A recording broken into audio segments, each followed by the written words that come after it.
Kementerian Pendidikan Kebudayaan, Riset dan Teknologi memutuskan menghapus jurusan Ilmu Pengetahuan Alam atau IPA, Ilmu Pengetahuan Sosial atau IPS, dan Bahasa pada jenjang sekolah menengah atas pada tahun ajaran 2024-2025. Lalu apa alasan dihapus dan kapan serta seperti apa penerapannya pada tahun 2024-2025 ini? Kita bergabung dengan produser lapangan CNN Indonesia, Clarissa Aradia. Ara, sebenarnya bagaimana penerapan penghapusan IPA, IPS, dan bahasa yang selama ini sudah menjadi kurikulum wajib di sekolah?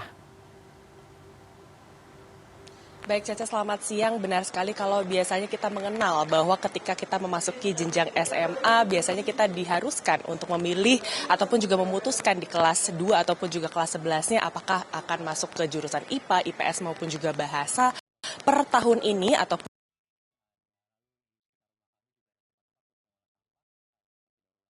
memantapkan ataupun juga menetapkan bahwa kurikulum Merdeka sudah secara resmi ditetapkan untuk dijalankan di tahun ajaran 2024-2025 ini, sehingga mereka ataupun juga para peserta didik sudah tidak perlu lagi memutuskan apakah masuk ke jurusan IPA, IPS maupun juga bahasa.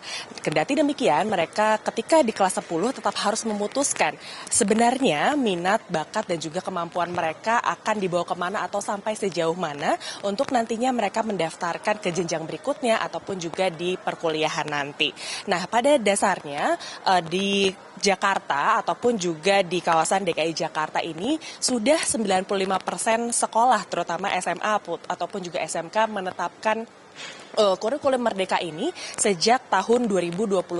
Namun memang secara berjenjang ataupun juga bertahap begitu. Dari awalnya hanya 50% saja, saat ini sudah memasuki 95% sekolah SMA di Jakarta sudah mantap begitu ya masuk ke kurikulum Merdeka ini. Dan saya saat ini berada di salah satu sekolah yang sudah 100% menetapkan kurikulum Merdeka, yakni di SMA Negeri 62 Jakarta, yang memang pada dasarnya mereka sudah tidak lagi membuka pilihan kepada seluruh peserta didiknya apakah IPA, IPS ataupun juga bahasa. Namun kalau tadi kami sempat berbincang dengan pihak sekolah menyampaikan bahwa mereka yang berada ataupun juga duduk di bangku kelas 10 memang diharuskan ataupun juga diwajibkan untuk mengenyam pendidikan di seluruh mata pelajaran dasar maupun IPA, IPS maupun juga bahasa. Namun ketika nantinya di semester kedua mereka akan ditanyakan, diberikan tes psikotes, kemudian juga bimbingan konseling, serta dilihat dari indikator penilaian lainnya, baik dari segi penilaian mereka secara individu maupun juga secara kelompok, arahnya mereka ini lebih kemana begitu untuk minat ataupun juga bakatnya, sehingga nantinya ketika kelas 11 dan juga kelas 12 mereka dipersilahkan secara leluasa untuk memilih mata pelajaran apa saja yang menjadi andalan juga kemampuan mereka begitu. Hal ini juga bisa dilihat ataupun juga ditarik mundur ke keinginan dari masing-masing individu. Para peserta didik ini nantinya ingin berkarir ke jenjang yang lebih kemana begitu. Nah, nantinya mereka kalaupun misalnya ingin ke kedokteran, tidak serta-merta semua mata pelajaran yang dulunya ada di rumpun IPA ini akan diberikan. Namun akan lebih banyak nantinya di mata pelajaran biologi, kemudian juga kimia, namun tidak akan diberikan matematika lanjutan sebagaimana mestinya begitu. Nah, mereka yang ada di SMA 62 ini memang sudah disiapkan paketnya begitu Syaza oleh seluruh tenaga pendidik di sini. Mereka disiapkan ada sebanyak 6 menu pelajaran begitu yang bisa dipilih untuk mereka, namun bukan hanya serta-merta mereka memilih berdasarkan minat mereka saja, namun sekali lagi pihak dari sekolah dalam hal ini adalah bimbingan konseling juga melihat bagaimana kemampuan mereka sesuai dengan nilai rapot mereka.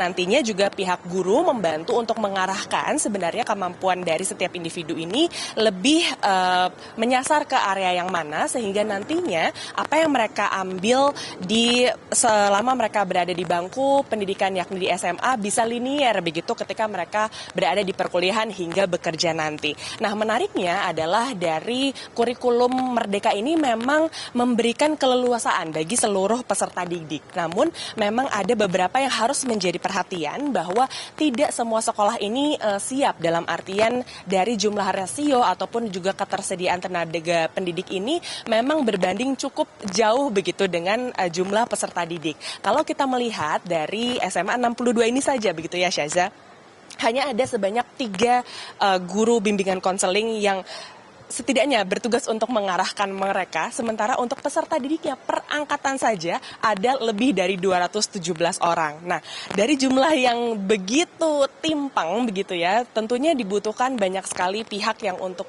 bisa membantu mengakomodir seluruh kebutuhan, karena kalau untuk satu individu saja ini perlu disoroti sekali secara detail. Dari segi kemampuannya, dari segi minatnya, dari segi bakatnya, kemudian juga ada penyokong yang lain, dalam hal ini juga orang tua yang membantu untuk bisa mendorong kemampuan anaknya ini untuk nantinya bisa berkarir ataupun juga bisa berkuliah, melanjutkan pendidikannya setelah di bangku SMA ini. Namun yang menarik juga dari kurikulum Merdeka ini bukan hanya memberikan keleluasaan mereka untuk memilih mata pelajaran saja yang dari segi formalnya, namun dari segi informalnya juga memang ditambahkan ada sejumlah soft skill begitu yang diberikan. Dalam hal ini adalah seluruh angkatan ini diwajibkan untuk memberikan ataupun juga mengerjakan proyek secara berkelompok. Jadi mereka sangat diajak untuk bisa berkolaborasi dan juga berkontribusi. Namun kekurangannya lagi, tidak semua orang memiliki kemampuan komunikasi yang baik, kemudian juga bisa menyampaikan aspirasinya seperti anak-anak yang lain. Untuk di sekolah ini saja tadi disampaikan oleh para guru begitu, bahwa setidaknya setengahnya atau 50%-nya ini tidak memiliki kemampuan untuk bisa membuka diri kepada pihak guru, sehingga inilah yang perlu dicermati sepanjang pelaksanaan dari kurikulum Merdeka yang baru-baru ini diterapkan ataupun juga digaungkan oleh Kemendikbudristek. Caca. Baik, terima kasih Clarissa Radia telah melaporkan langsung.